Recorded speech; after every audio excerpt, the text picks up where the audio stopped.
Coping with COVID and In It Together present Wellness Wednesday, brought to you by the Diabetes Advisory Council of South Carolina and DHEC's Division of Diabetes and Heart Disease Management. Coping with COVID with Tre Tailor. Fight the spread and take a stand against coronavirus. Wear a mask in public. Stay at least 6 feet apart from others. And get tested. Join us and fight the spread. Visit scdhec.gov/COVID-19. In It Together and the Diabetes Advisory Council present Wellness Wednesday on Coping with COVID, updates on the pandemic and information to help you thrive and survive COVID-19. Happy pre-Thanksgiving Day. I'm Tre Tailor, and today we're going to help you have a safe and happy holiday season. Chef Judy Etheridge will join us. She's going to share a few recipes and tips with us, plus DHEC education specialist Rita Thomas on how to have a safe and socially distanced Thanksgiving. Ladies, thank you so much for joining us. We'll come right back to both of them next on Coping with COVID. But first, your COVID community updates.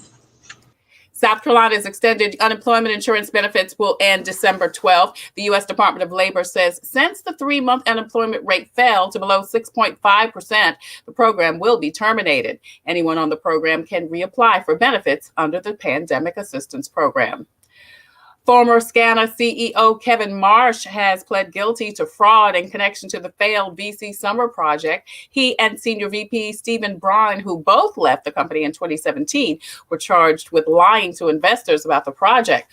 Marsh could get 18 to 36 months in prison and has agreed to pay $5 million in a settlement. And the town of Irmo has extended their face mask ordinance through the end of the year, requiring face coverings inside a restaurant and retail store, with $25 fines imposed for anyone who does not comply and removal of a business license if they fail to adhere to the mandate. Meanwhile, North Carolina's governor strengthened their mask ordinance. Face coverings must be worn at all times when you are outside of your home, including exercise, at a friend's home, and in a restaurant, unless you are actively eating. Governor Roy Cooper says their numbers are too high and healthcare workers are strained. SCDHEC has your most up-to-date list of times, dates, and locations for COVID and flu testing in and around South Carolina. Visit scdhec.gov for more information. Also, you can check the scroll at the bottom of the screen for an updated list of testing sites and locations throughout the show. Also, you can get more information about organizing a COVID screening at your event or in your neighborhood, or transportation. That's all found on the DHEC Care Line, information on transportation and information on tests. Now, if you are unable to get transported, if you are immobile and live in Richland and Clarendon County, well, paramedics in those two cities are offering in-person COVID screening. Now, GoGetTested.com is also a website that you can visit, GoGetTested.com. Visit that website, put in your zip code anywhere you live in these United States, and you will find a location near you to get tested for COVID. It's GoGetTested.com. The South Carolina Bar Association and SC Legal Services have a toll-free number and website that can help you with rental and mortgage help. And the City of Columbia is still offering their 6-month payment plan. You can also get up to 75% of your bill paid. That's from the City of Columbia Water Department. Rashonda Pratt is continuing her online efforts to help you if you need assistance with virtual learning and schooling. Go to Rashonda Pratt's YouTube page and access that information. Now, if you or someone you know needs a free Thanksgiving dinner, Chappelle AME Church is doing that tomorrow. From 11 a.m. until 2 p.m., they're passing out free dinners. You must wear a face mask, and all you have to do is drive through and get your free dinner. Now, if you are deciding not to cook and you want some dining options in and around Columbia, there is the list of all of the restaurants that are open tomorrow for you and your family and your friends to enjoy a Thanksgiving dinner. There are places open and places are available. Coping with COVID and In It Together presents Wellness Wednesday from the Diabetes Advisory Council of South Carolina. We are streaming live on the Tailor Made Productions page on Facebook. Would you please go over there and hit like and share? Not only will you be able to watch Coping with COVID Monday through Saturday at 2 p.m., you can also get all of your COVID-related updates. We're also streaming live on YouTube. Hello to everyone who's joining us on YouTube. Please hit the subscribe button. Subscribe. Also, check us out on IG. Follow us at Tre Tailor. Now, we're also streaming live on the In It Together page. If you need more information about diabetes, how to manage it, and to join a class to help you manage your diabetes or pre-diabetes, visit the In It Together website or Facebook page. I'm Tre Tailor, and we're discussing how to have a happy and healthy Thanksgiving with Chef J, Judy Etheridge, and Sharetta Thomas, nutrition education specialist at DHEC. Now, Judy, we're getting a lot of feedback from you. So a lot of noise. Yeah. Okay. So I need you to turn down your volume, please. What's your volume? Turn it down. All right. So we're going to go to. Yes. That's better. I can still hear myself, but that's much better. Yeah.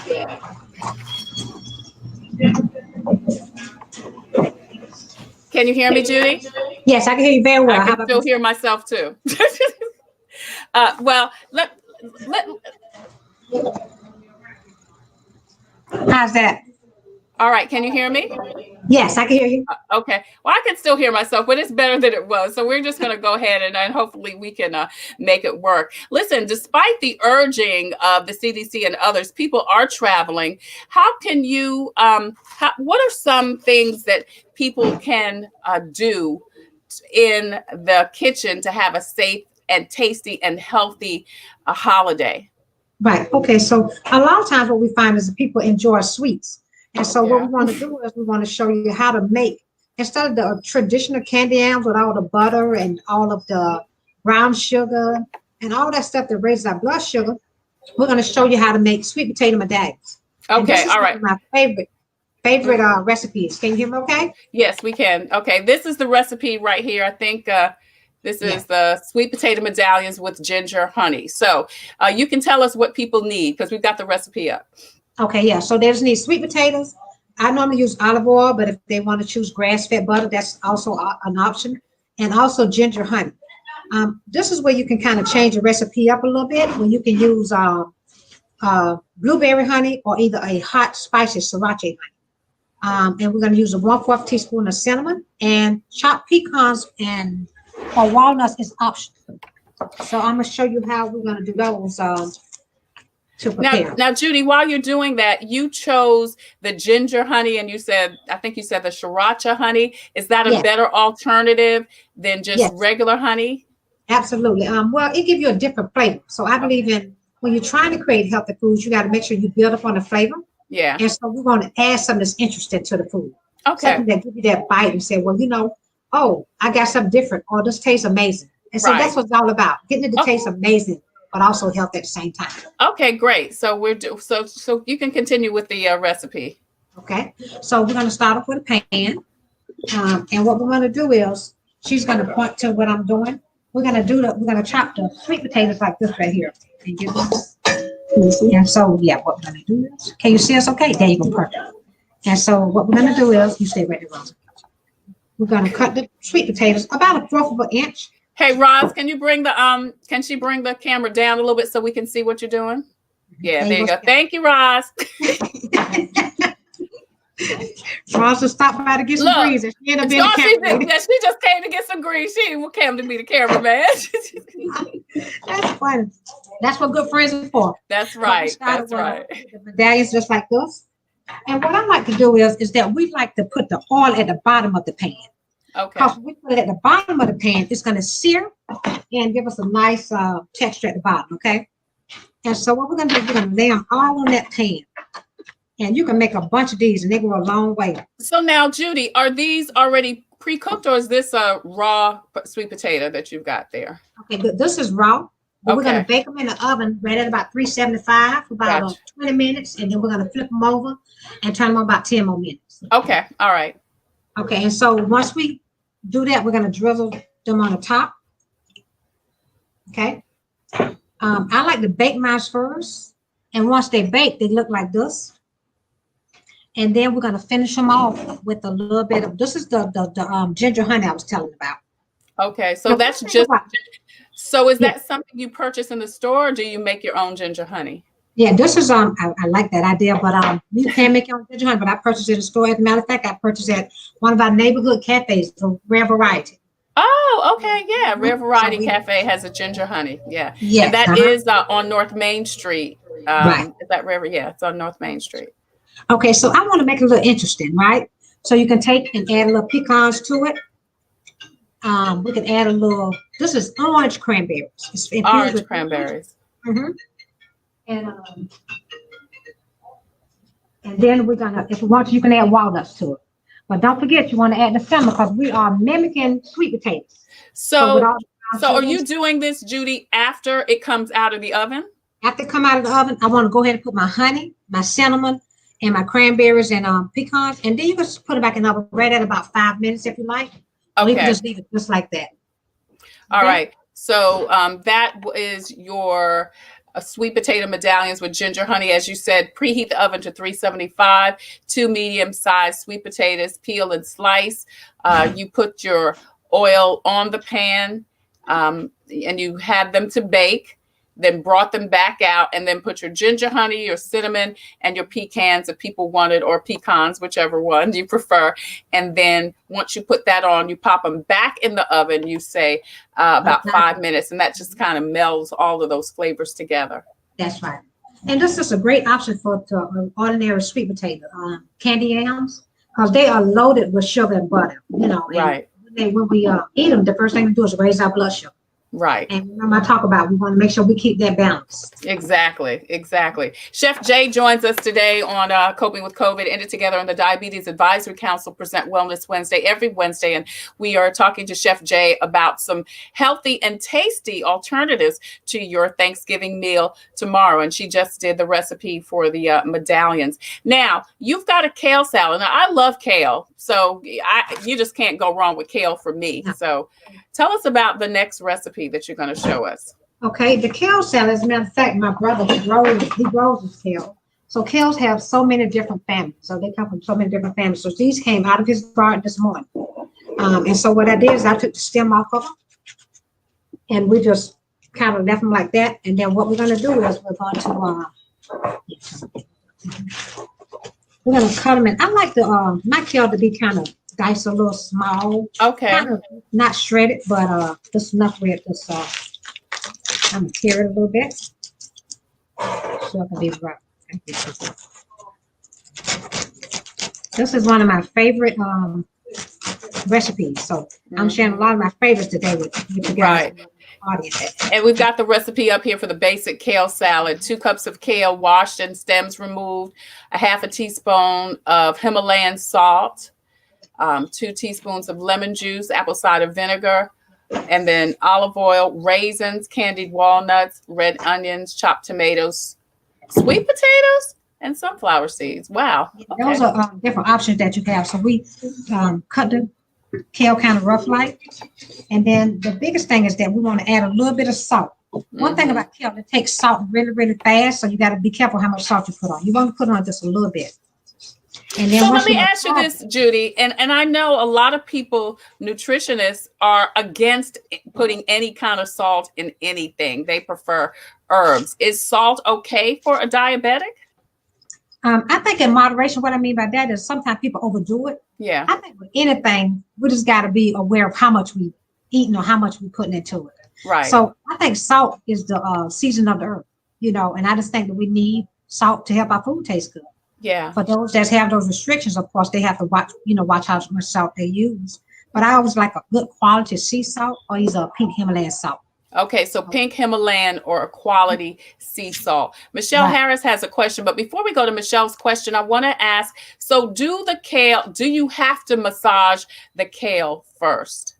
You don't have to, but I like it. It's just a chef technique. Okay. What does it do? Does it make it softer? Does it make it more what? What does it do to massage it first with the salt? That's a great question. The salt actually cooks it. So it's not it kind of breaks it down. So it's not so raw. Right. So Right. the lemon, the olive oil, and the salt actually cooks the kale. Oh, okay. Oh, wow. Okay. Michelle says you have to have some salt in our diet. Just be careful about hidden sodium. Right. Yes. So the hidden Yes. sodium obviously is in other foods and a lot of processed foods. Exactly. All the processed foods. That's why everything that we have on here, anything we have on the table today, none of it have sodium in it. Right. So we want to add a little bit. And what people realize though is that salt. They moving something. I'm sorry.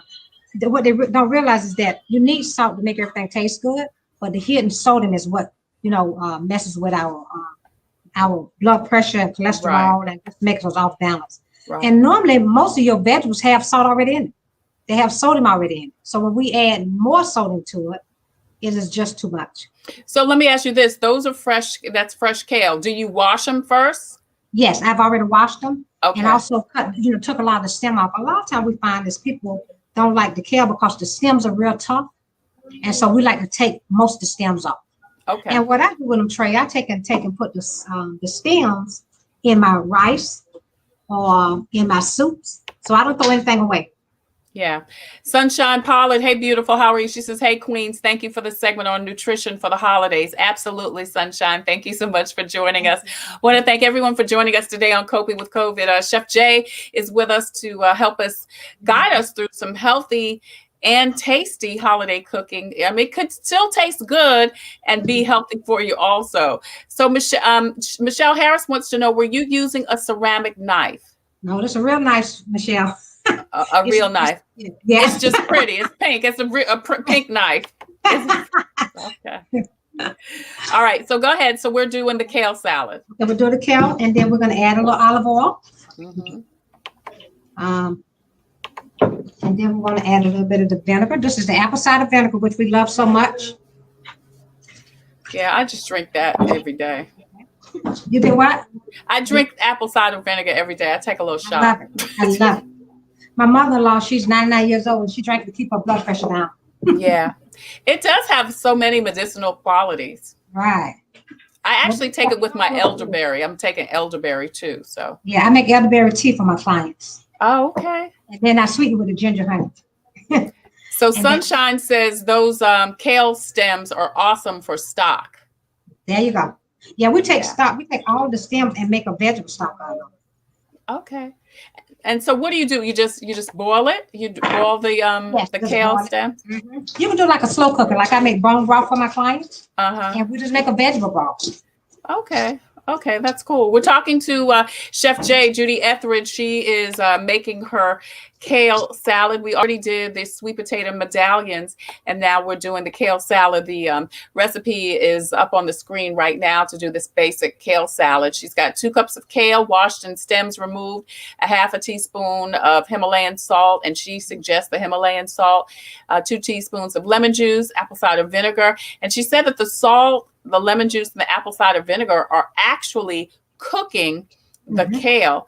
And of course, we see raisins, walnuts, red onion, all of these are options, tomatoes, even sweet potatoes. I love the sunflower seeds. All of those are some options. So you've got it. So, okay. So what do you have there? What did you put any add-ins? I added walnuts to it, and I added cranberry to it. Okay. Wow. And then you can add, like I say, the tomatoes to it. But I actually like to add a little feta cheese to mine, or goat cheese. I love cheese. Yeah, I love feta cheese. And so this would be perfect. And this is very satisfying. And what we find is when people eat a salad before they do meal, a lot of times they tend to not want to overeat. Eat as much. Yeah. Eat a good, healthy appetizer. Yeah. Yes. That's very similar to, your friend and my neighbor, Jeannie Jackson, who lives across the street. She makes a great kale salad, and it's very reminiscent to what you are doing there. I love her kale salad. So that looks so good. So good. I've enjoyed Jeannie's kale salad also. So there's no dressing, any. Okay. And see, and you can tell that the kale has been cooked down. That's interesting. Mm-hmm. Yeah, the salt, the vinegar, and the lemon juice have cooked it down. Yeah, that's great. We're talking to Chef Judy Etheridge. She has done our the kale salad that's there. And before that, it was the sweet potato medallions. Thank you, everyone, for watching Coping with COVID. Please make sure to check out the replay and see more information about this recipe. And I'll definitely post it on the Tailor Made Productions page. Michelle says, great way to use all of your food. DHEC has an entire program about not wasting food. Look for more information about that on future shows. Thank you, Michelle. And when we talk to Sharetta, we'll talk about that a little bit. All right. So, Judy, how can you cook and not use like sugar, butter, or lard? Can you give us some alternatives, one, to sugar? And you kind of said honey is a good alternative. What are some other alternatives to pouring on the sugar this holiday season? Okay, that's a great question. I use a lot of time monk fruit, especially my desserts. I like cooking with that because it doesn't raise the blood sugar. Right. Honey is an option, but in moderation, you can't pour too much of it on there. Right. Those would be my two best go-tos, but also your spices, cinnamon, nutmeg, pumpkin pie spice, all those give it flavor. Same thing with your herbs. All those herbs give food flavor.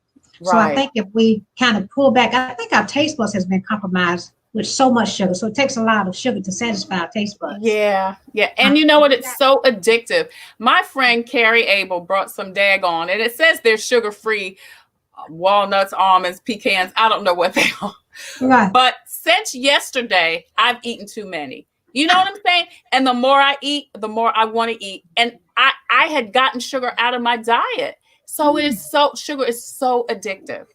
It really is. And what happens too, like you said, you had it out your diet, but when you start tasting it, it's hard to stop. I struggle with that myself. You know? Yeah. So where can you buy monk fruit? Because we've been hearing a lot about monk fruit. Where can you buy it? I buy it in big bulk, so I don't get it from Costco. But sometimes Home Goods have it. Okay. And now the stores also carry it, like Kroger and Publix. They carry it now. It's so useful. A lot of people use it these days. So, all right. So that's alternative to sugar. What about some healthy alternatives to butter? Okay. Well, I would recommend ghee, which is a clarified butter. And that's is that GEE? GHEE. GHEE. Okay. And coconut oil in moderation, olive oil in moderation. And those would be my favorite. Avocado oil seem to be good too, but I think what happens is that we use too much of it. It's okay to use those things, but we just overdo it. That's so, So is a plant-based butter better? I think it would be perfect. Like almond oil. If you use too much of it, use too much of it, that's the key. We just we overdo it. Right, because I'll use like an almond butter or something like that. So I wondered if that. Now, what about lard? A lot of people are using lard, fat back, turkey necks, to season their food. What is another alternative? Right. Okay. So for my husband threw my phone talking about. You were saying about lard, right? Yeah, lard. Yeah. Every time I'm on TV, his phone goes off for some reason. I don't know why it is, but lard, I would definitely stay with lard. Yeah. But people are still cooking with it. Yeah, people cook with it. A lot of people. I mean, some people cook, but that's just something I don't recommend. Period. Right. So, what can you with to get people out of using lard? Switch to coconut, but not so much. Okay. All right. I feel though, with lard, I guess because the sauce and how clogging it is of the arteries, I think that's the reason why I wouldn't recommend it. Right. We're talking to Chef Judy Etheridge about some healthy and tasty holiday cooking. You see her there. She's got that delicious looking kale salad. She also made some sweet potato medallions. What are some alternatives to a traditional holiday meal? A lot of people I've heard are saying that, one, they've been cooking this whole time, so they want something different. And two, when people are opting for maybe smaller holiday gatherings, and we'll talk to Sharetta when she comes in about that. But what are some good alternatives aside from the traditional turkey and dressing or stuffing, whatever you call it? Okay, so a great alternative for me is when you say you're talking about the protein part, I want to make sure I answer anything. Okay, so for me, this is what I do with myself personally. I like to have a balanced plate, meaning I like to have half of it with vegetables. Greens of my choice is what I really, really promote.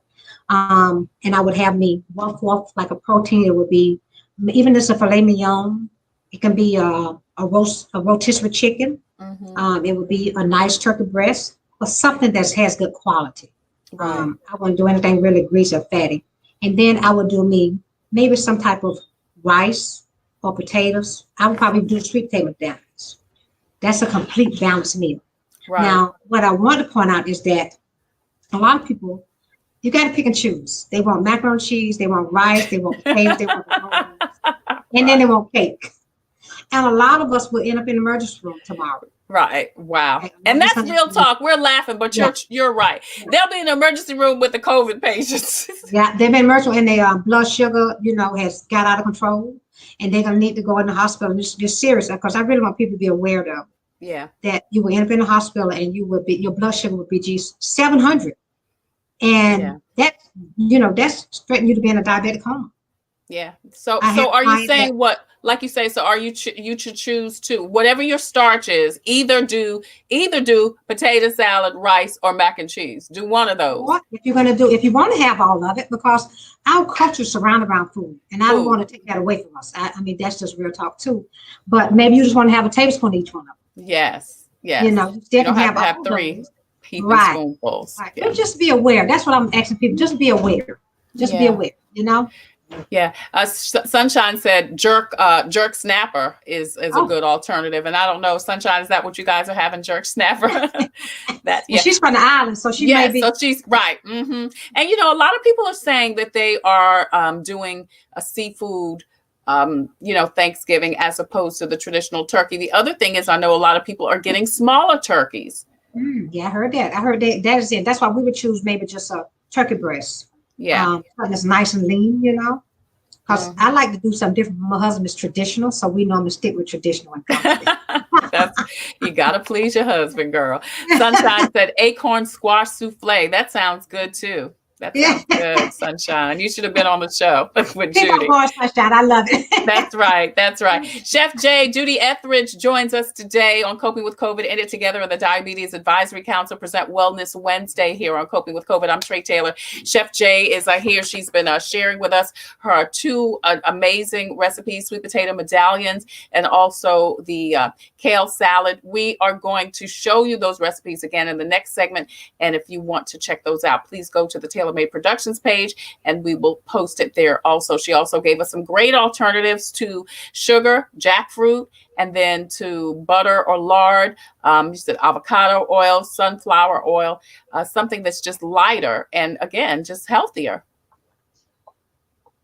So if you need Coping with COVID and In It Together present Wellness Wednesday from the Diabetes Advisory Council of South Carolina. Listen, if you need information about diabetes, how to manage it, and to join a class to help you manage diabetes or pre-diabetes, visit the In It Together website on Facebook. DHEC Education Specialist Sharetta Thomas joins us next with tips on how to have a safe and happy Thanksgiving while social distancing. We're also going to come back with more from Judy Etheridge.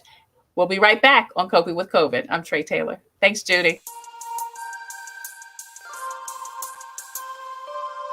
Coping with COVID and In It Together present Wellness Wednesday, brought to you by the Diabetes Advisory Council of South Carolina and DHEC's Division of Diabetes and Heart Disease Management.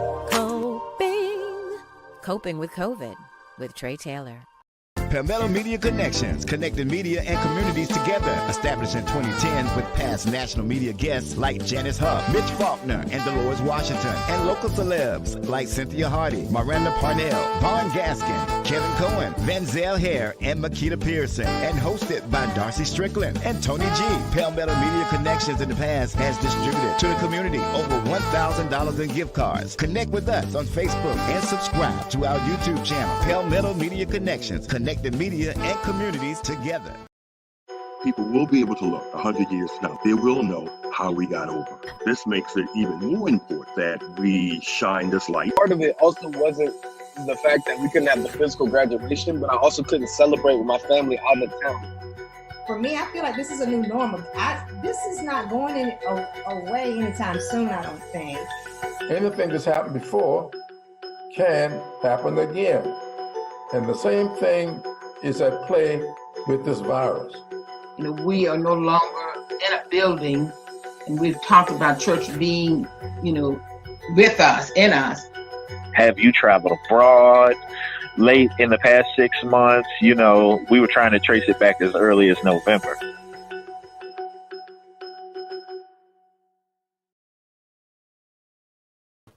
I'm Tre Tailor, and you're watching Coping with COVID, updates on the pandemic and information to help you thrive and survive COVID-19. It's brought to you by SCDHEC, In It Together, and the Diabetes Advisory Council. They sponsor Wellness Wednesday. Listen, if you need information about diabetes, how to manage it, and to join a class to help you manage your diabetes or pre-diabetes, visit the In It Together website on Facebook.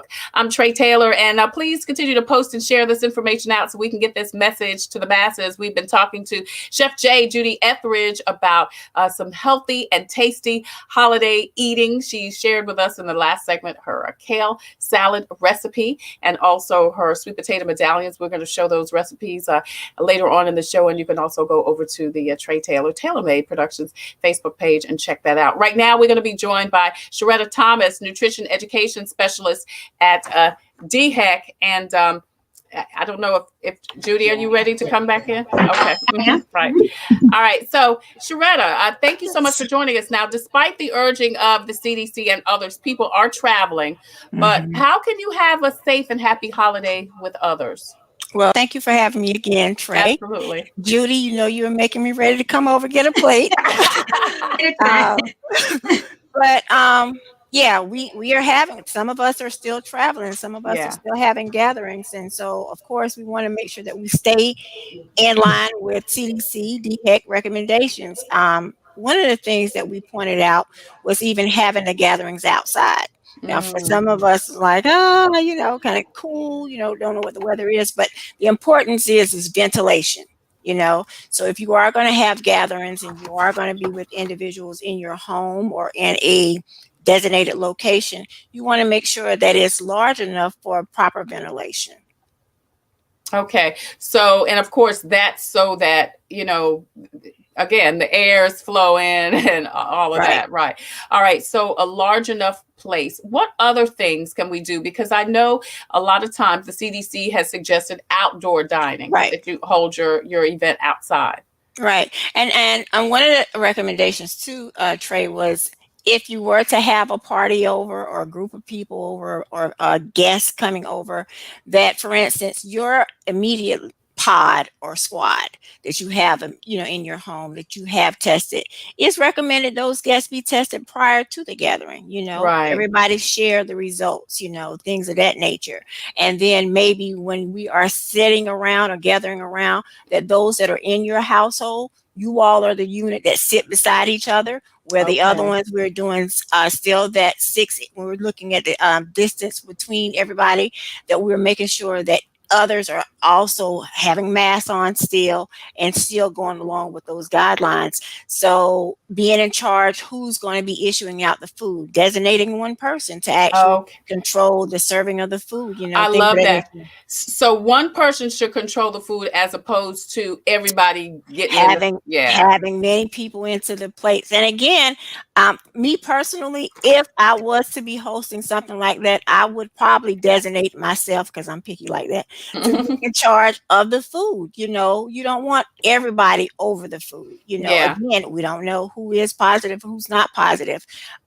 Cross contamination. We want to make sure that we keep hot foods hot and cold foods cold. Those things so making sure we're cooking foods at proper temperature, things that we would normally do just for cooking, but now that we have this pandemic going on, we want to make sure that we are sticking to the strictest guidelines as possible to keep safe. We're talking to Sharetta Thomas. She is with DHEC, and she's the education specialist. Marlon Labar Thomas says, "Hi, Sharetta." My husband. Hi, husband. All right. So, husband, did you hear that? Sharetta said she is going to be the person distributing the food. He knows. That's a norm. That's right. Well, and you mentioned the thing about making sure people get tested. That's what Governor McMaster's was saying. He was saying test before turkey. Make sure that you are tested before you go out and about. Exposing yourself to loved ones who may be elderly or have pre-existing conditions or vulnerable. Right. And those vulnerable groups, just like you mentioned, the elderly, those that have compromised immune system, Also those that are younger ones, with this virus going on, it is attacking everybody, that is vulnerable to it. So we want to make sure that we're safe as possible. I've had this conversation with a group of people recently, and we were just saying, hey, everybody should be tested if you're going to have people coming over to your home, or if you're coming over to someone else's home. And you got to be honest enough to say, not only get tested in a long enough time to when you can get your results and share your results, but be honest enough and conscientious enough about other people's health and safety that you share your test results. And don't be ashamed to say, absolutely, I can't come.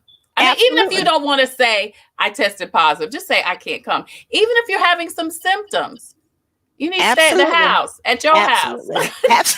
Absolutely. Trey, my mother's not coming up, and I'm usually with my mom, we're with family, but she is meeting my daughter halfway to bring me that dress, and she always cooks. But I mean, those are some things that we are putting into place because, hey, my mother's in her 70s, and I don't want to be, I'll go to the grocery stores, things, and still wearing masks. But again, you just never know who's asymptomatic, and it's one dinner. You just don't know. You just don't know. And here's the other thing. You could get tested today, you could have got tested Monday, get your results today, go to the Thanksgiving gathering, and you are positive tomorrow. By the time you get there, By the time you get your results. By the time you get there. So just stay home. But I know people are not. The other tip I know we've been talking about, I've seen people say have larger tables or more tables so people can spread out a little bit more. Right. And again, with that large table concept, if you are still your family that's your immediate family that's in your household, you all are the ones that sit near each other, where your guest is sitting again at that larger table and spread out as well. But you want to make sure that we still have room enough that when we are distributing the plates, things that we will keep in mind, for instance, like food safety tips, for instance, use clean plates if you're going to have to use another plate. Keeping that one person in charge of who will be serving the food if there's going to be things of that nature. There was also a suggestion, Trey, that they mentioned, bring your own food. That's a good idea. Right. So if hey, if we have to be with one another, still keeping the mask on, of course, but if we're having to be with one another, everybody bring your own food. And we'll just sit at those larger tables, or we'll sit outside. I love that. I love that idea. Yeah, if that's still a must do, that we have to be with one another. We want to be safe.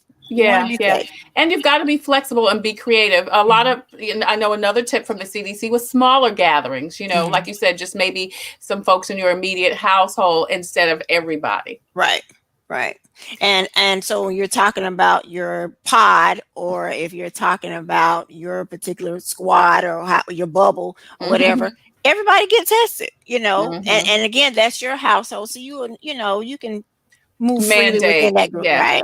Yeah. And of course, put on your mask when you're not eating. Right. Absolutely. Just like you would do in a restaurant. Absolutely. Yeah. Virtually inviting your guests is another, just have your big, maybe you can, if you have an Alexa show, or, you can, broadcast your what do you call it?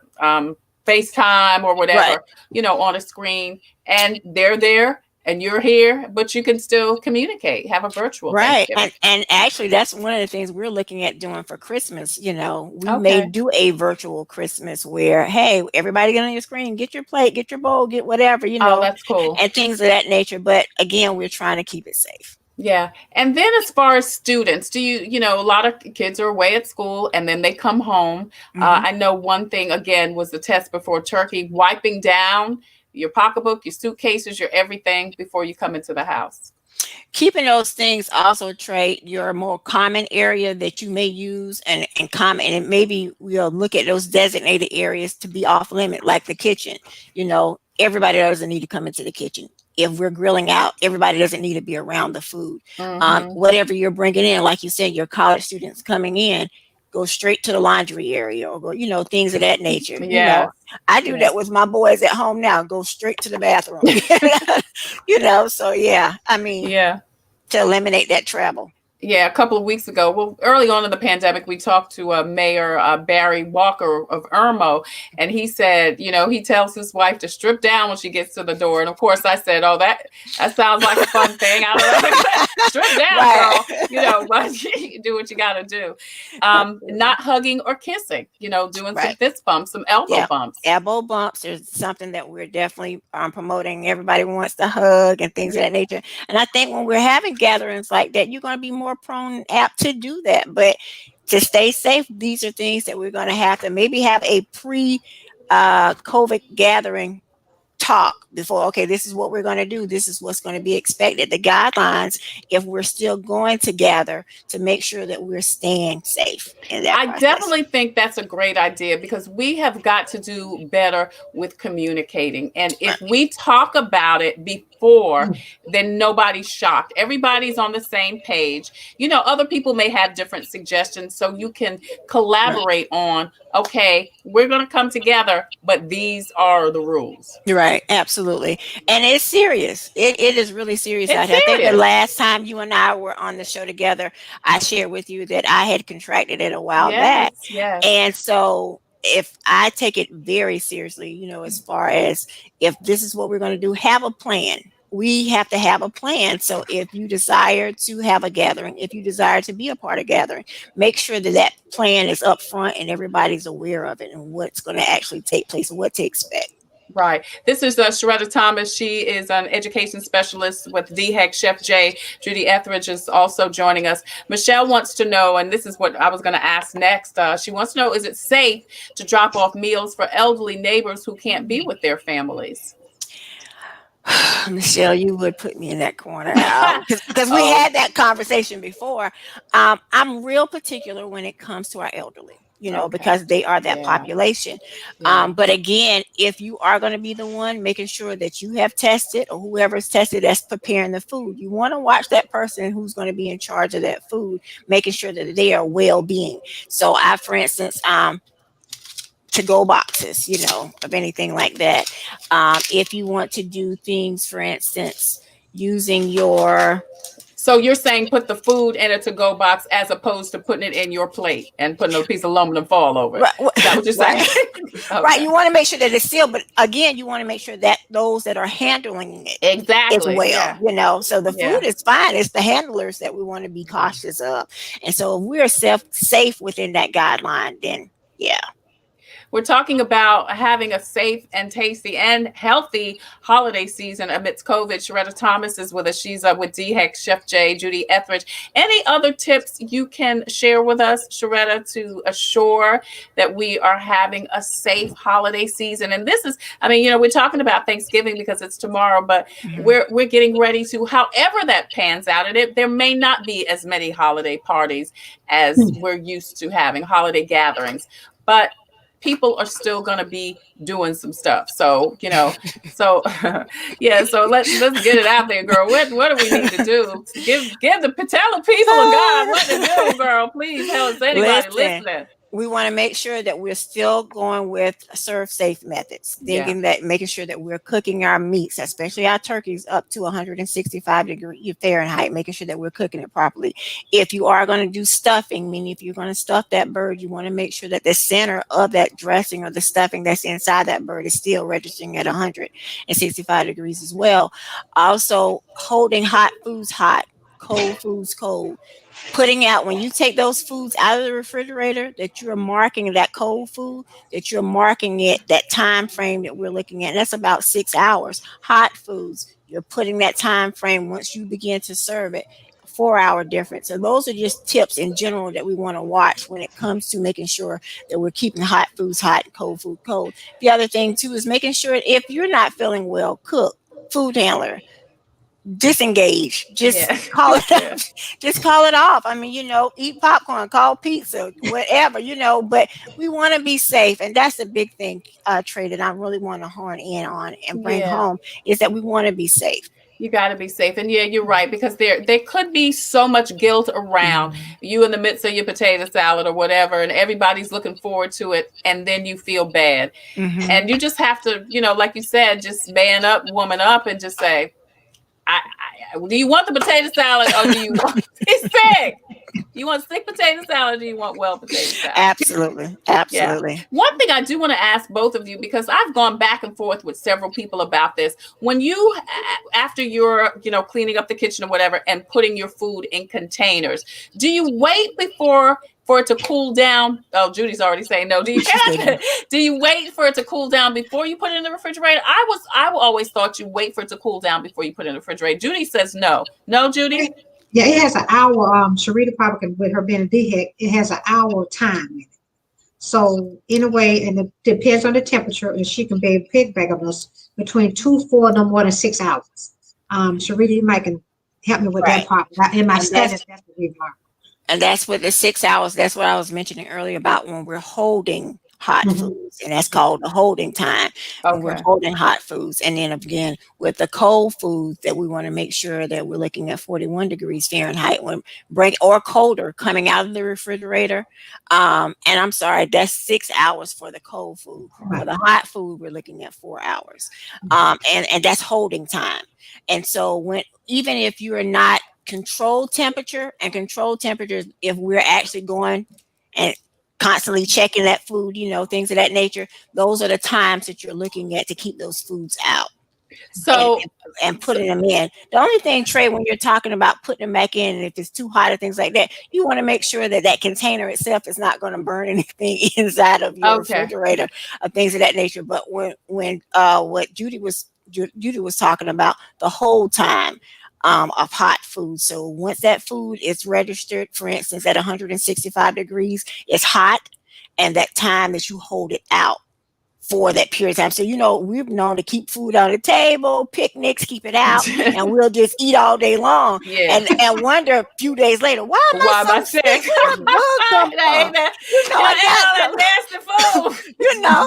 the food was good then. But what happens is what we call the danger zone between what we call cross-contamination is that warm area. So when foods that are cold are supposed to be kept cold, begins to get warmer, and foods that are hot begins to cool off. Now we're running into the danger zone where bacteria can possibly begin to grow. And those are the things that we have in place. Now, keeping in mind, we're in the middle of a pandemic. We don't want to get, we don't want to get sick from food. But then on top of that, if you happen to have an immune system that has been compromised for whatever reason.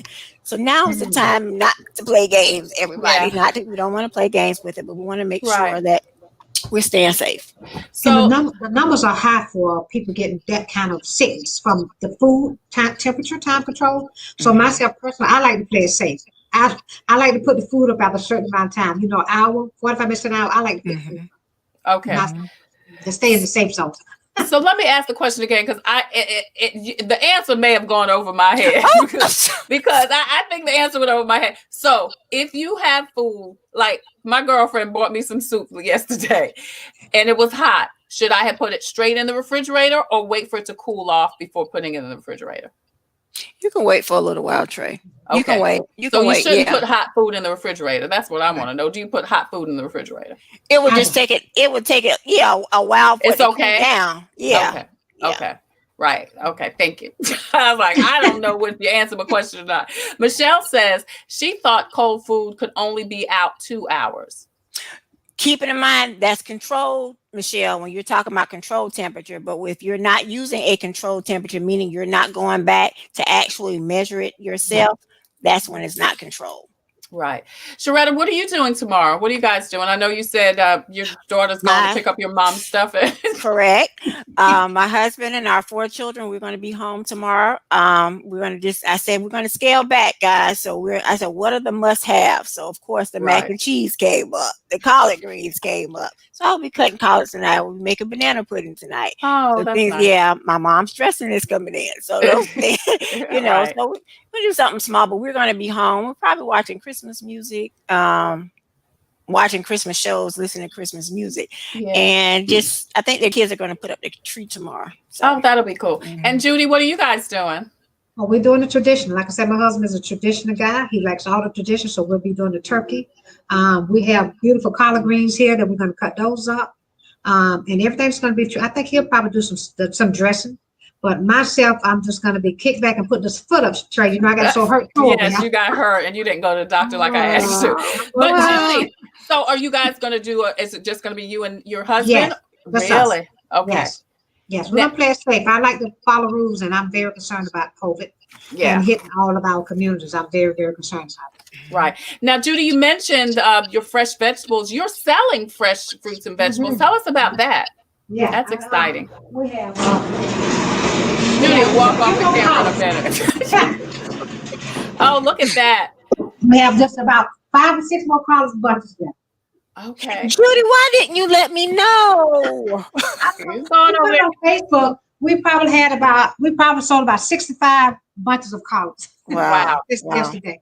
Mm-hmm. Right. So you've got collards. What else are you growing and selling? Okay, we got sweet potatoes. We ran out of the turnip greens. We ran out of turnip greens, and we have oranges and apples. All right. So you've got oranges, apples, and collards. Right.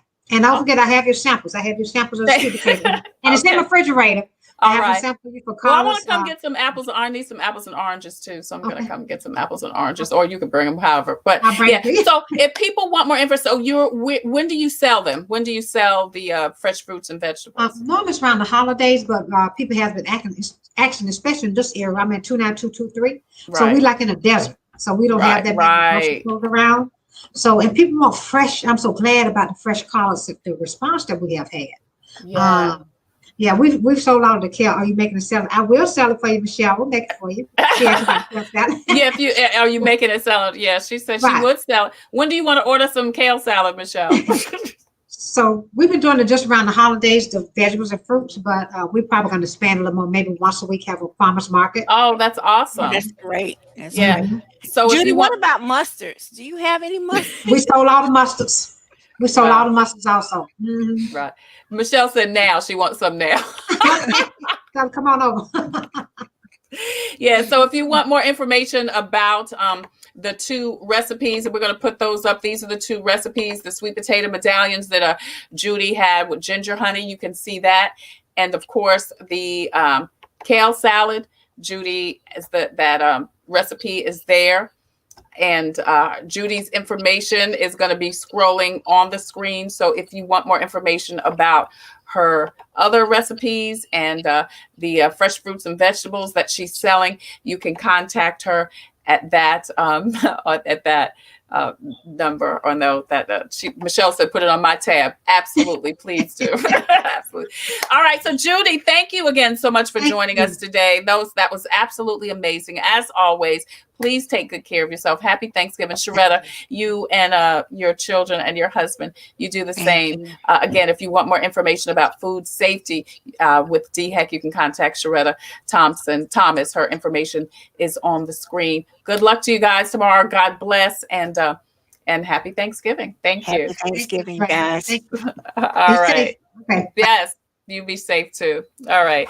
Listen, if you have a story that could help someone cope with COVID, would you please go to the Tailor Made Productions page and inbox me? We would love to tell your story or initiative on coping with COVID. Do you have a product or service that could help someone cope with COVID? Please email copingwithtreitailor@gmail.com. Coping with Tre Tailor. You see it right there at gmail.com. And we would love to feature you as a sponsor, just like SCDHEC, In It Together, the Diabetes Advisory Council, and our other sponsors, Palmetto Media Connections, and also the City of Columbia Office of Business Opportunities. Now, tomorrow, it's Faith Friday with, tomorrow is Thursday. Tomorrow is Thanksgiving. And I'm going to run some past shows of Fun Day Monday with J. Anthony Brown. To Friday, we're going to talk to D.L. Brunson. He's an amazing vocalist, pianist, and he had a life-changing experience a couple of months ago, and we're going to talk to him. And then Saturday, with our ongoing series of Dating Successfully Online, we're going to talk to a couple that met online, and they married and they're doing well. A lot of people are doing a lot of online dating right now. And I want to give some information because singles are the biggest population, but people are getting married during COVID, I tell you. And I think you can get your connection also, but you've got to make the right choices and take the right steps. So we're talking to some folks that are successful in dating. As always, I leave you with my reading from Jesus Calling. Today is November 25th. And Jesus says, thank me frequently as you journey through your day. This practice makes it possible to pray without ceasing, as the Apostle Paul taught. If you are serious about learning to pray continually, the best approach is to thank me in every situation. Those thankful prayers provide a solid foundation in which you can build all your other prayers. Moreover, a grateful attitude makes it easier for you to communicate with me, Jesus says. When your mind is occupied with me and with thanking me, you have no time for worrying or complaining. If you practice thankfulness consistently, negative thought patterns will gradually grow weaker and weaker. Draw near to me with a grateful heart, and my presence will fill you with my joy and peace. That's your Jesus Calling for today. My girlfriend across the street, Jeannie Jackson, and I used to go to a church on Thanksgiving and help with serving. I always tell the story because I never forget the year that we heard a message from Joyce Meyer, and she said, you don't have to be thankful for all things, but you should be thankful in all things. You don't have to be thankful that you can't be with your families for Thanksgiving. You don't have to be thankful that maybe you couldn't travel or that you have to sit at two different tables. There are a lot of things not to be thankful for, but just be thankful in the world. Be thankful for the things that you do have and focus on the positive and not on the negative. You don't have to be thankful for all things, but be thankful in all things because Jesus Christ still is in the midst of blessing. And if you're listening to me now, you are tremendously blessed. I'm Tre Tailor. Thank you again so much for joining us on Coping with COVID. In the meantime, I wish you peace and abundant blessings. Have a happy and blessed Thanksgiving. I am thankful for each one of you for watching, to In It Together, and to SCDHEC and the Diabetes Advisory Council for trusting us to provide this message. And I'm thankful to you for watching. Peace and blessings. And don't forget to wear your mask over your nose and under your chin. Happy Thanksgiving.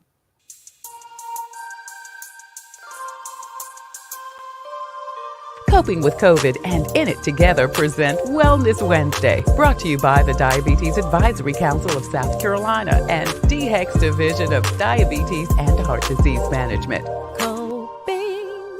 Coping with COVID with Tre Tailor.